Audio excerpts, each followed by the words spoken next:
कहानी का नाम बाल हनुमान और ऋषि का श्राप। एक समय की बात है। किष्किंधा पर्वत के पास घने वन में माता अंजनी और पवन देव के पुत्र बाल हनुमान खेल रहे थे। हनुमान जी बचपन से ही बहुत बलशाली, तेजस्वी और नटखट थे।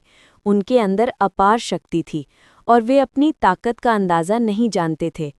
एक दिन सुबह सुबह जब सूरज की किरणें चारों ओर फैल रही थीं, तभी बाल हनुमान ने देखा कि कुछ ऋषि मुनि पेड़ों के नीचे ध्यान में लीन बैठे हैं। उनके चारों ओर पवित्र वातावरण था। पक्षियों की मधुर चहचहाट और मंद सुगंध से पूरा वन सुगंधित था। हनुमान जी ने सोचा, ये मुनि तो घंटों से बैठे हैं, इन्हें थोड़ा हंसाना चाहिए। उनके मन में बाल सुलभ शरारत आई। उन्होंने एक बड़ी सी छिपकली का रूप धारण किया और धीरे धीरे एक ऋषि के पास पहुंच गए। जैसे ही ऋषि ने आंख खोली, उन्होंने देखा कि उनके सामने एक विशाल छिपकली बैठी है।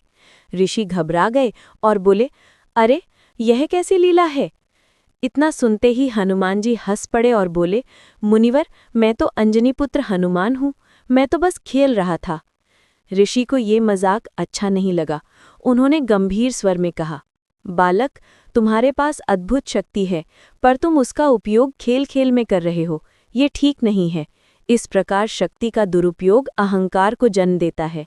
इसलिए मैं तुम्हें यह श्राप देता हूँ। तुम्हें अपनी शक्ति का ज्ञान तब तक नहीं रहेगा जब तक कोई तुम्हें याद ना दिला दे। इतना कहकर ऋषि ने उन्हें आशीर्वाद भी दिया। जब समय आएगा, तुम्हारी यह शक्ति भगवान राम के कार्य में उपयोगी सिद्ध होगी। श्राप सुनकर हनुमान जी नम्र हो गए। उन्होंने हाथ जोड़कर ऋषि से क्षमा मांगी।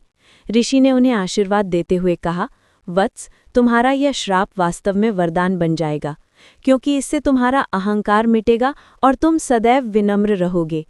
समय बीता और यही कारण था कि जब श्री राम के समय में सीता माता की खोज का प्रसंग आया, तब जामवंत जी ने उन्हें उनकी भूली हुई शक्ति याद दिलाई। वत्स, तुम में वह शक्ति है जिससे तुम आकाश को लांघ सकते हो। और तभी हनुमान जी ने समुद्र पार कर लंका पहुंचने का अद्भुत कार्य किया।